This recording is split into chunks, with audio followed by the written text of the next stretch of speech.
जगन्नाथ महादेव की जय।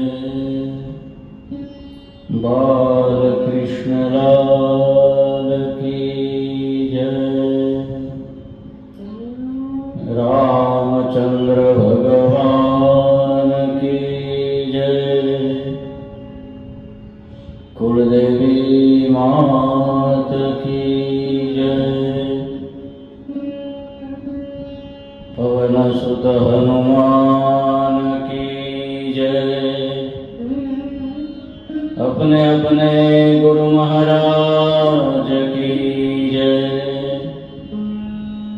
जलाराम बापानी जय। अपने अपने माता पिता की जय। सत्य सनातन धर्म की जय। हरि ओम।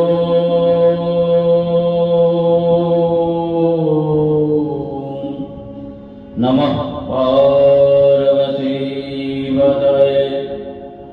हर हर महादेव हर।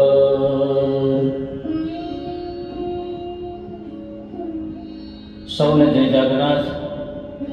વાલા ભક્તજનો, શ્રાવણ માસની અંદર શિવ કથામાં આજે 19મો દિવસ। આજે બોળ ચોથ। આજના દિવસે ગાયનું પૂજન કરવાનું હોય। બોળ ચોથના દિવસે એની નાની એવી વાર્તા છે, પણ આપણે સાથે લઈશું। પહેલા શિવ કથા કરીએ, મંગલાચરણ કરીએ અને કથામાં પ્રવેશ કરીએ। શ્રી ગણેશાય નમઃ। વક્રતુંડ મહાકાય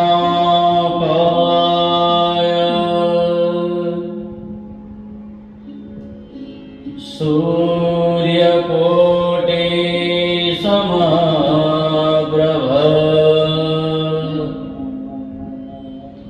निर्विघ्नं कुरु मे देव। सर्वकार्येषु सर्वदा।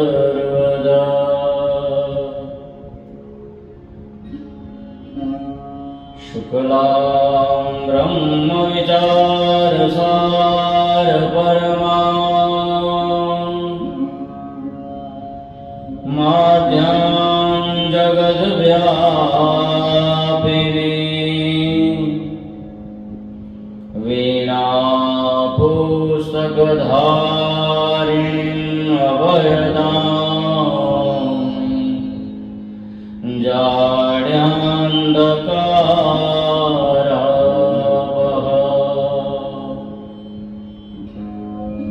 हस्ते स्फाटिकमालिकां विदधति पद्मासने संस्थितां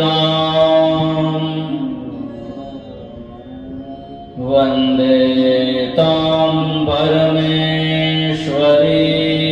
भगवती मा बुद्धिप्रदां शारदा।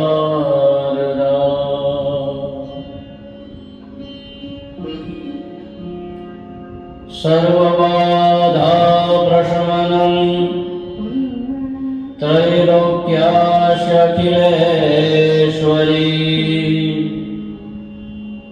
एवमेव त्वया कार्य अस्मद्वैरिविनाशनम्।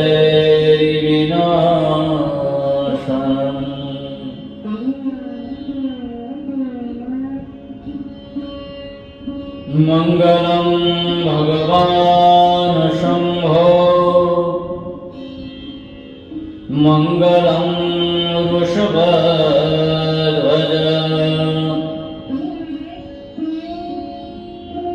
મંગલમ પાર્વતીનાથ મંગલાય તનોહર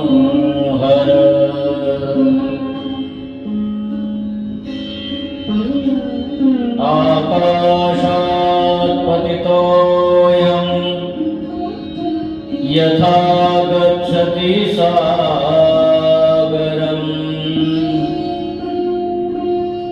સર્વદેવ નમસ્કારમ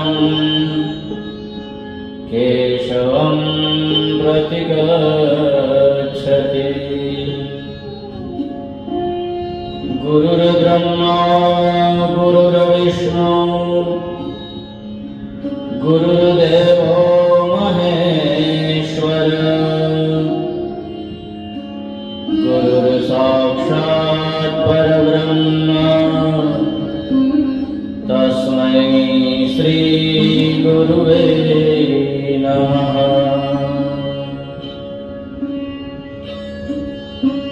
શ્રાવણ માસનો 19મો દિવસ. શ્રાવણ સુદ પૂર્ણ થયો અને શ્રાવણ કૃષ્ણ પક્ષ ચાલુ થયો, જેને વદ પક્ષ કહેવાય. એમાં વદ પક્ષમાં આજે ત્રીજ અને ચોથ બંને ભેગા છે. કાલે નાગ પંચમી થશે, તો બોળચોથ. આજે ધાન્યમાં ઘઉંની કોઈ વસ્તુ ન ખવાય, એની કથા આપણે શિવ કથા પૂર્ણ કરીને પછી કરીએ. આજની કથા આપણી છે ભસ્માસુરની કથા છે.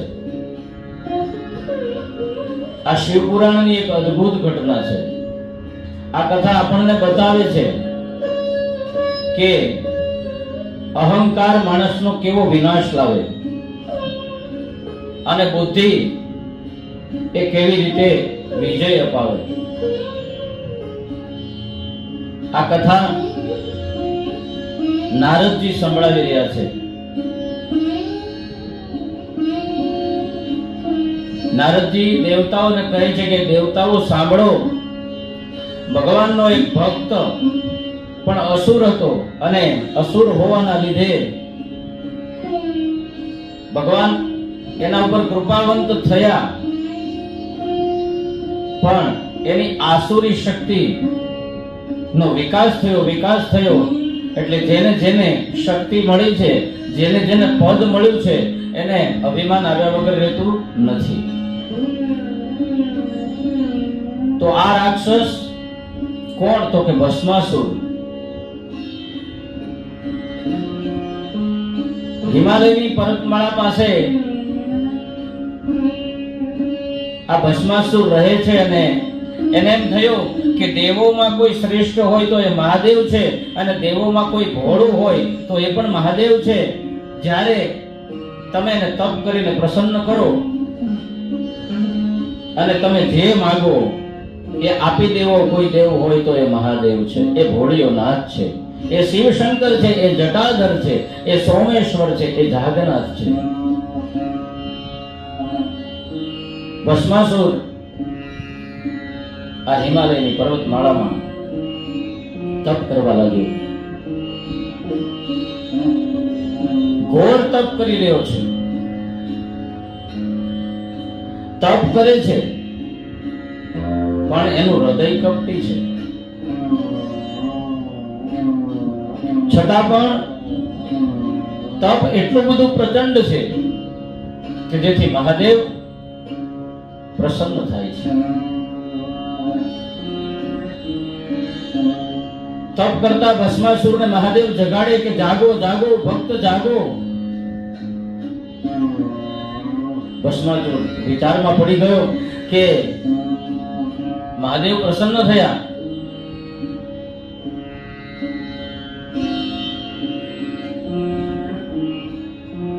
આજે મહાદેવ પોતાના ભક્ત એવા ભસ્માસુરને પોતાના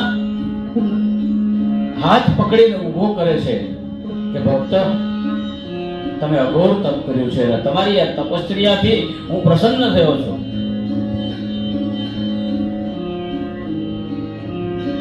ભસ્માસુર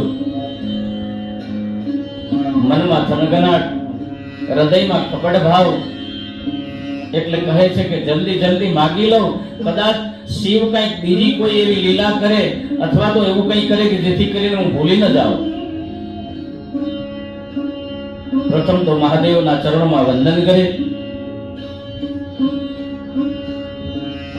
હે મહાદેવ, તમે ત્રિલોકના નાથ છો, તમારાથી આગળ કોઈ છે જ નહીં.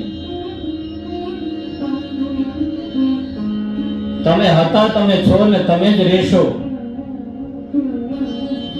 હે મહાદેવ, ખરેખર જો આપ મને પ્રસન્ન થયા હોય તો મને એવું વરદાન આપો કે મારા હાથની નીચે જે કઈ વસ્તુ આવે એને હું સ્પર્શ કરું, એ તત્કાળ તત્ક્ષણ ભસ્મ થઈ જાય. શિવજી એ વિચાર નથી કરતા. આજે મને પ્રસન્ન કરવા મારા ભક્તએ અઘોર તપ કર્યું છે, તો એને જે માંગ્યું છે એ હું આપી દઉં. એટલે ભગવાન શિવ કહે છે તથાસ્તુ. ભગવાને વરદાન આપી દીધું. તપસા ઘોર રૂપેણ ભસ્માસુરો મહાતપઃ તોષ્યામાસ દેવેશં ત્રિલોકેશં મહેશ્વરમ.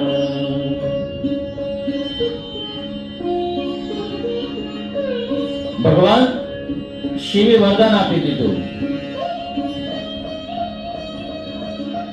એટલે અહંકાર, અને જ્યાં અહંકાર છે અને જ્યાં શક્તિ મળી, જ્યાં પદ મળ્યું કે હું કોઈને પણ મારા હાથ નીચે રાખી અને સ્પર્શ કરીશ એટલે એ બળીને ભસ્મ થશે. એટલે અહંકાર આવવાથી શું થાય જીવનમાં?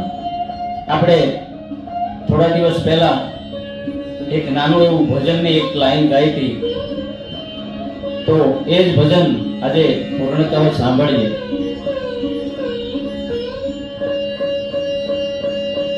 કે ગર્વ જેને જેને કયો છે એની શું પરિસ્થિતિ થઈ, તો એવા ગર્વ કરનારની જે જે પરિસ્થિતિ થઈ એના માટેનું આ સતારે બનાવેલું ભજન છે. ગર્વ કિયો સોઈ નર હાર્યો, સિયા રામજી સે ગર્વ કિયો સોઈ નર હાર્યો રે. ગર્વ કિયો એક રત્નાગર સાગરે, રત્નાગર સાગરે નિર્યનો ખારો કરી ડાર્યો. સિયા રામજી સે ગર્વ કિયો સોઈ નર હાર્યો. ગર્વ કિયો એક વનની ચણોટડીએ, વનની ચણોટડીએ મુખ એનો કારો કરી ડાર્યો. સિયા રામજી સે ગર્વ કિયો સોઈ નર હાર્યો. પેલી પંક્તિમાં કહ્યું કે ગર્વ કિયો એક રત્નાગર સાગરે. દરિયાને ઘમંડ હતું કે મારું પાણી, મારી પ્રચંડ શક્તિ અને હું જ કંઈક છું. એટલે ભગવાને આ તમામ જળ છે ને ખારું કરી નાખ્યું, જેથી કરીને એની કિંમત ના રહી. આટલું જળ જો મીઠું હોત તો, પણ આ અભિમાન, જ્યાં જ્યાં અભિમાન આવ્યું છે ત્યાં ઈશ્વર એના અભિમાનનું હનન કરવા માટે પહોંચે છે. તો એવા દરિયાને ખારો કરી નાખ્યો. પછી ચણોઠી જે એકદમ આખી લાલ હોય, અને ચણોઠીને એમ થયું મારા જેવું કોઈ નહીં. એટલે ભગવાને ચણોઠીનું મુખ છે ને એને કાળું કરી નાખ્યું. એટલે જેણે જેણે ગર્વ કર્યો છે અને એને ભગવાન ત્યાં આવે છે અને એના ગર્વ છે એનું ખંડન કરે છે.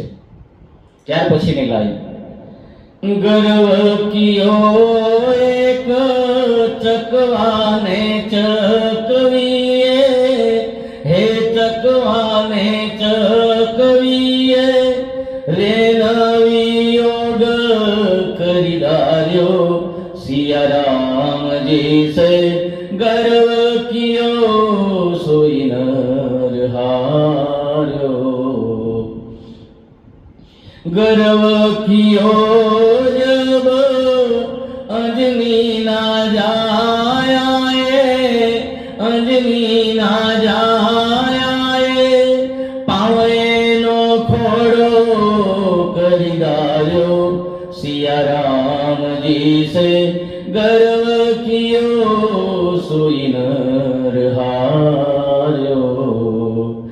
ગર્વ કિયો જબ લંકાપતિ રાવણે, સોને કેરી લંક જલાયો, સિયારામજી સે ગર્વ કિયો સોઈ નર હાર્યો.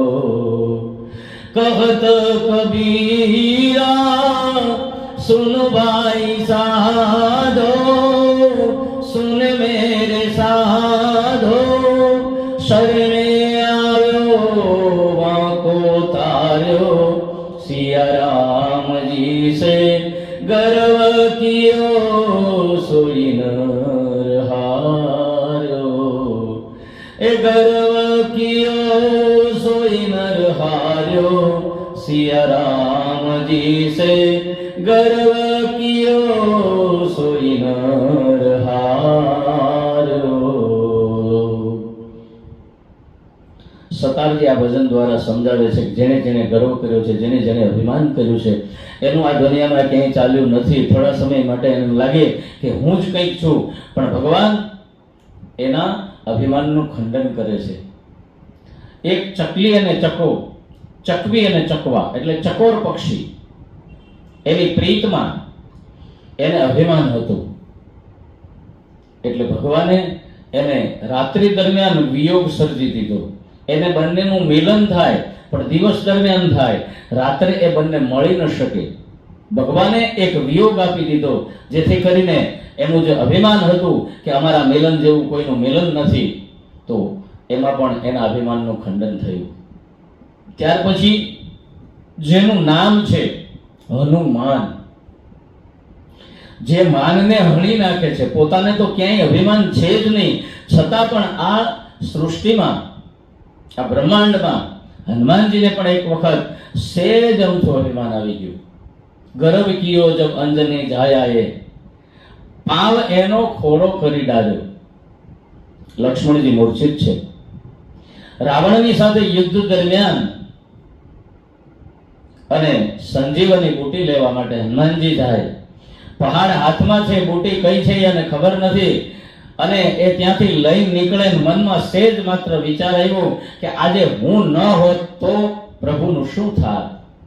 અને એ જ સમયે ભરતજી પોતાની કુટિયામાં બેઠા બેઠા રામ રામ રામ રામ જપતા હતા. એને જોયું કે કોઈ ઉપરથી મોટો પહાડ લઈ અને જઈ રહ્યો છે. આ કંઈક મારા ભાઈને મારવા માટે તો નહીં જતો હોય ને.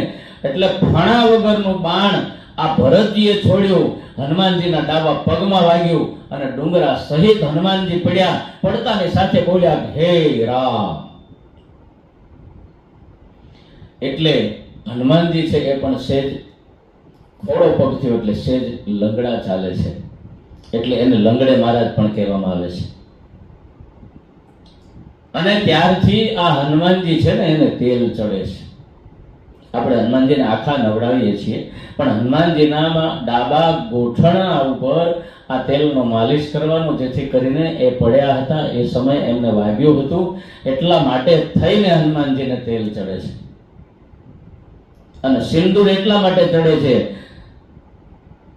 કે જ્યારે લંકામાં માં સીતાની શોધ કરવા માટે હનુમાનજી ગયા, માના સેથામાં સિંદૂર જોયું, એટલે હનુમાનજી પ્રશ્ન કરે કે માં આ તમારા માથામાં વાળની અંદર શું છે? માએ કીધું કે એ મારું સિંદૂર છે.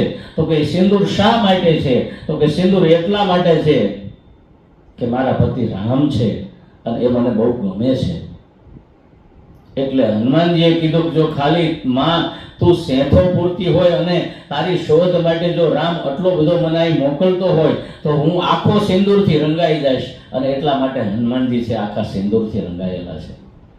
ત્યાર પછીની કડીમાં કીધું કે ગર્વ કિયો લંકાગઢ રાવણે, અને સોનાની લંકા હતી એમ એને અભિમાન હતું કે મારી લંકાની કોઈ કાંકરી પણ ન હલાવી શકે અને મારી પાસે સોનાની લંકા છે.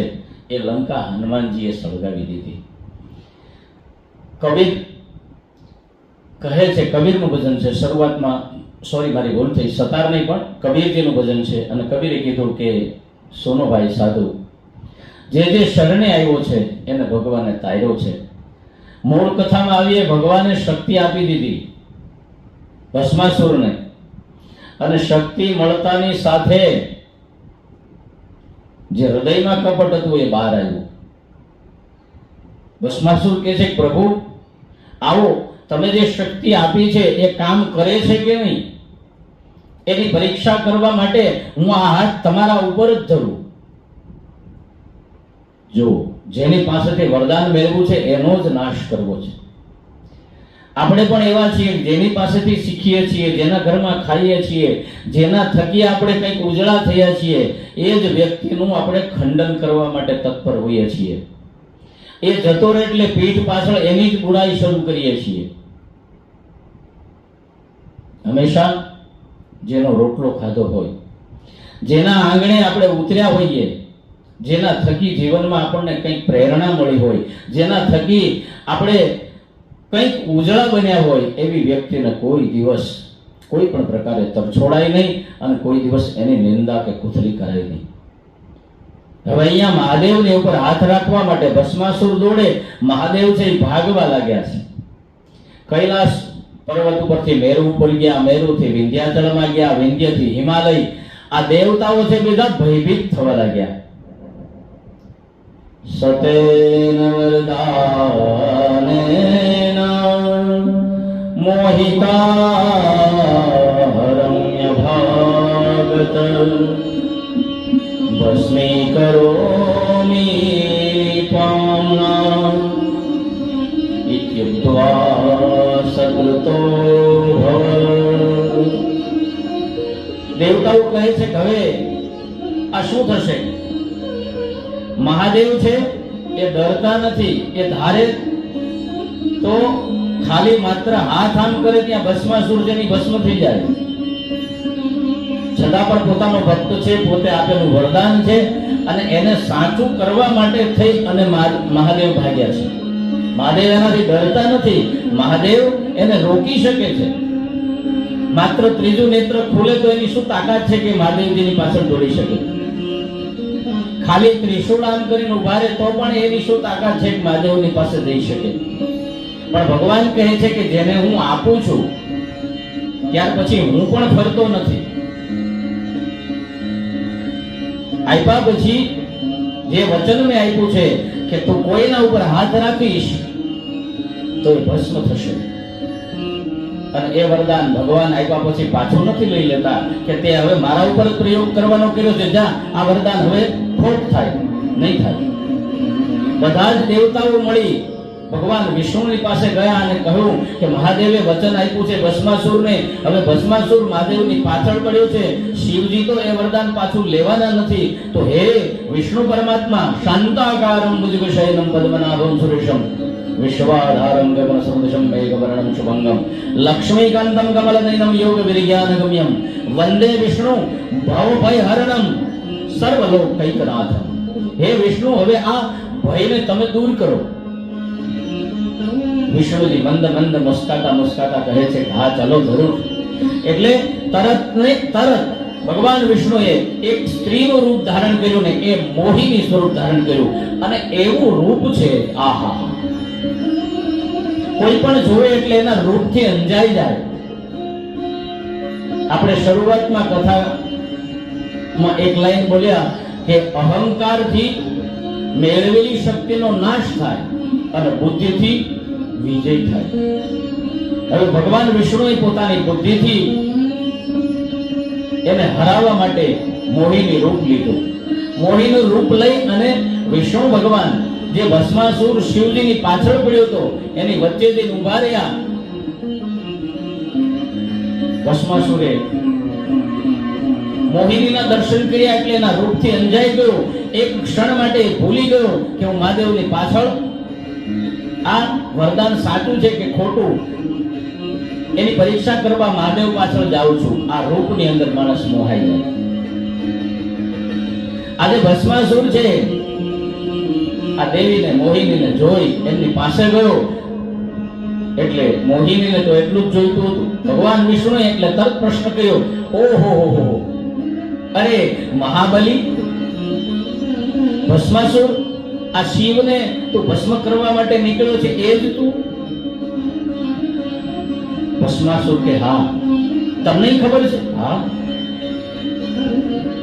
તું મહાશક્તિશાળી છે. શિવને પ્રસન્ન કર્યા, વરદાન માંગ્યું, શિવે વરદાન આપ્યું અને હવે તો તું એટલો બધો શક્તિશાળી છે કે જેના ઉપર તું હાથ મૂકે એ ભસ્મ થઈ જશે.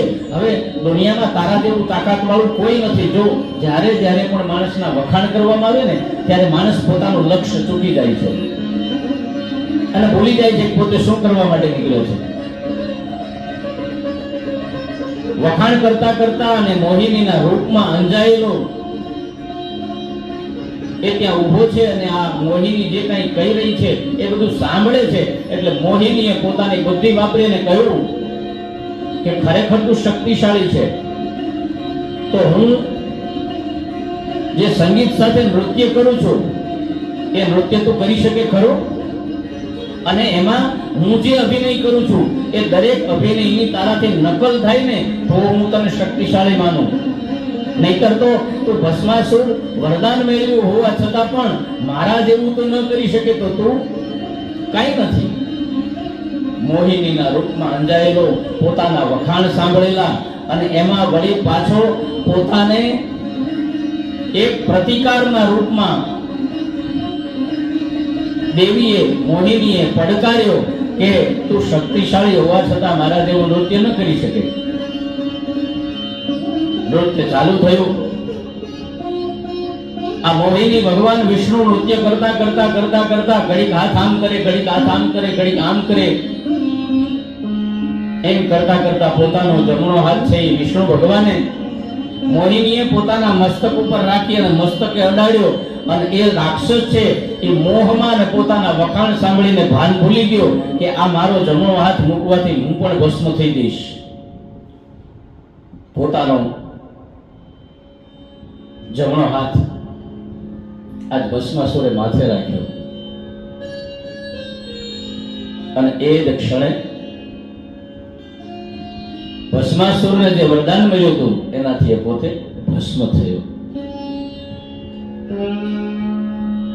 સ્વમસ્તકે કરોદ્ભૂતં સભસ્માસુર આત્મનઃ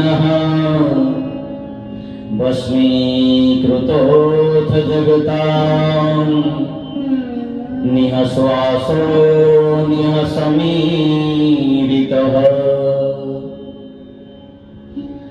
પોતાના વરદાનથી પોતે જ ભસ્મ થયો અને આ છે મહાદેવની લીલા. આજની તારીખમાં આ ભસ્માસુર ક્યાં થયો એના પુરાવા છે. આજની તારીખમાં ભસ્માસુરની ગુફા છે એ ઉત્તરાખંડમાં છે અને ત્યાં હજી ભસ્મનું પૂજન થાય છે અને ઓમ નમઃ શિવાયનો સતત અને સતત જાપ ચાલુ છે. પછી ભગવાન શિવની પાછળ એ જે ભસ્માસુર ભાગ્યો, ભાગતા ભાગતા એને મોહિની જ્યાં મળી એટલે કે ભગવાન વિષ્ણુ મળ્યા એ નેપાળમાં અને ત્યાં આજે પણ હજી વાર્ષિક આ નૃત્યોત્સવ થાય છે. જે દિવસે ભસ્માસુરને મારવા માટે મોહિનીએ નૃત્ય કર્યું હતું એ દિવસ હજી આજે પણ ત્યાં નૃત્ય થાય છે અને કૈલાસ પર આ ભસ્મ છે એનું પણ પૂજન થાય છે. ભસ્મ એટલે અહંકારનું દહન.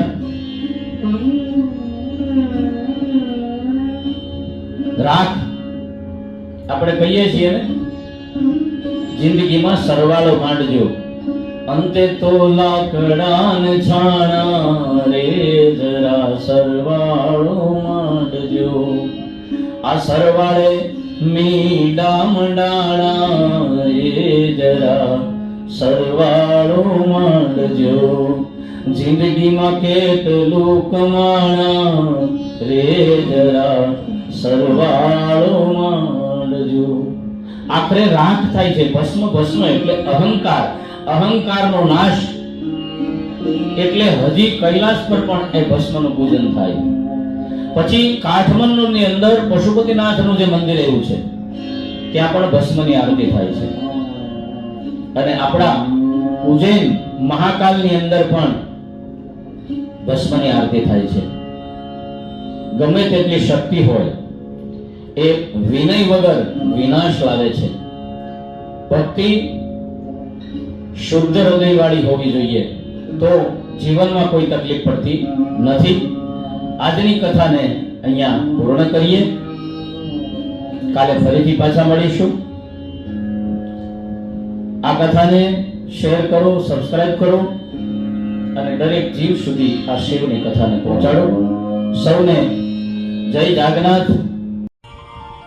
વાલા ભક્તજનો, આપણે કથાની શરૂઆત કરી ત્યારે કહ્યું હતું કે બોળચોથની કથા. બોળચોથની કથામાં પહેલાના સમયની અંદર ગાયનું પૂજન થતું. એમાં કોઈ ઘરમાં પહેલાના સમયમાં અભણ માણસો હતા, એટલી બધી ખબર ન પડતી. એટલે એક માજી છે એ પોતાની વહુને કહીને નીકળે છે. ત્યારે ઘઉંને ખાંડી અને ધાન્ય બનાવવામાં આવતું. એટલે નદીએ નાહવા માટે આ સાસુ જાય છે. એટલે વહુ બિચારી ઘરમાં છે પણ ભોળી છે. એટલે વહુને કહે છે કે વહુ, હું નદીએ નાહવા જાઉં છું, ત્યાં સુધીમાં તું ઘઉંલો ખાંડીને તૈયાર રાખજે. પોતાના ઘરે ગાય છે અને ગાયને લાલ ગાય અને લાલ વાછડો હોય એ જ ગાયની બોળચોથના દિવસે પૂજા થાય. આજે આખા ગામમાં આ માજીના ઘરે લાલ ગાય અને લાલ વાછડો હતા એટલે એમની ગાય પૂજવાની હતી.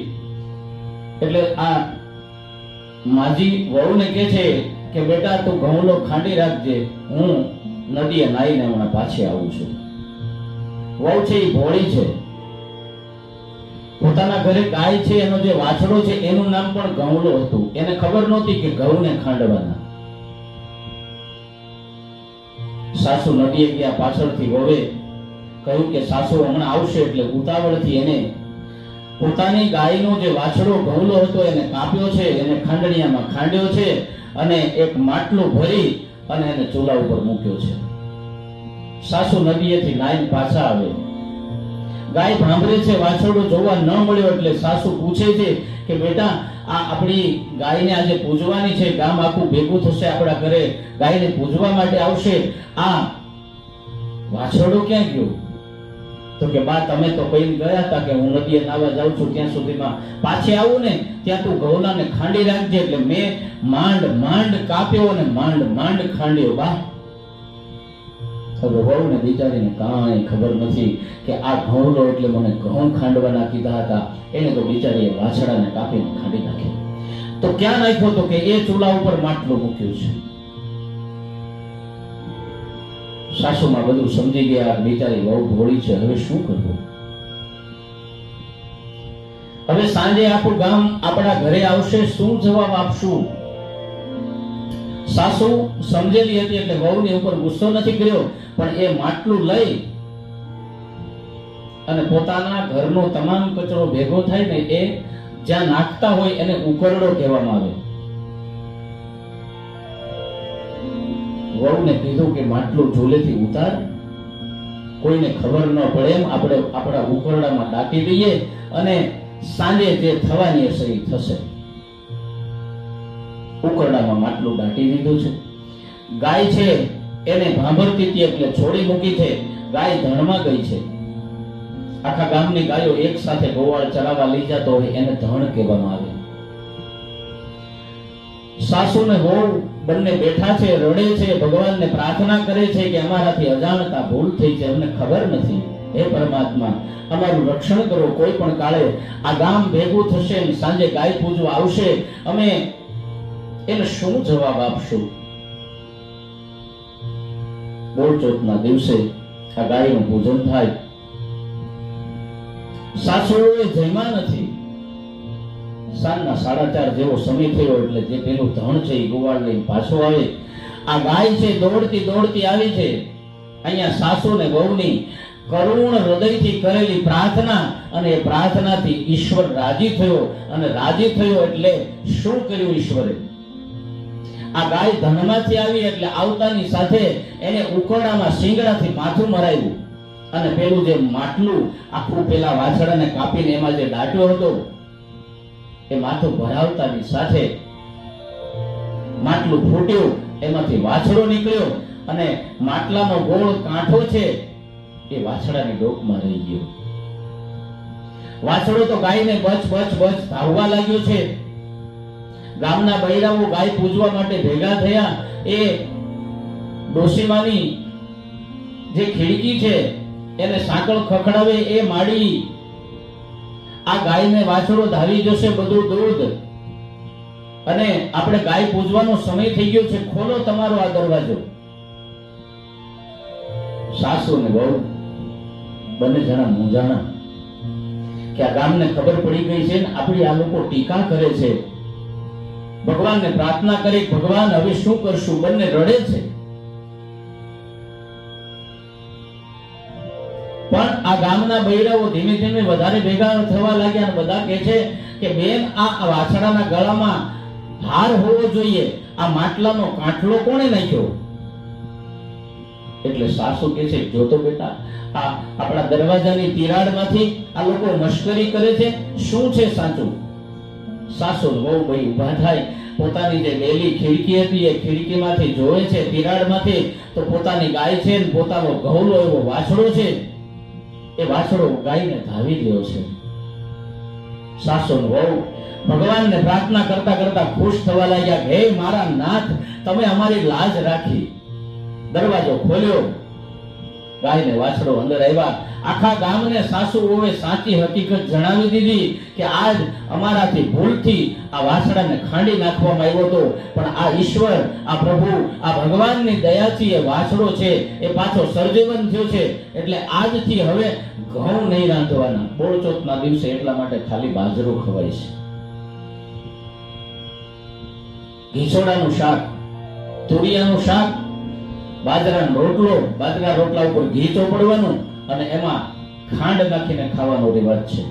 પછી ગાયની પૂજા કરવામાં આવે, બ્રાહ્મણ સંકલ્પ કરાવે, વિધિ વિધાનથી પૂજા કરી અને બોળચોથના દિવસે બધા જ એવું માગે કે જેવું આ ડોશીમાને એની વહુને ફળ મળ્યું એવું દરેકને ફળ મળે. આ બોળચોથની નાની એવી કથા છે જે મેં કહ્યું હતું આપને કે કથા શિવની કર્યા પછી આપને જણાવીશ. તો વાલા ભક્તજનો, આ કથા પણ સાંભળજો. જેને ખબર નથી એના સુધી આ કથા પહોંચાડજો. જય જાગનાથ, હર હર મહાદેવ.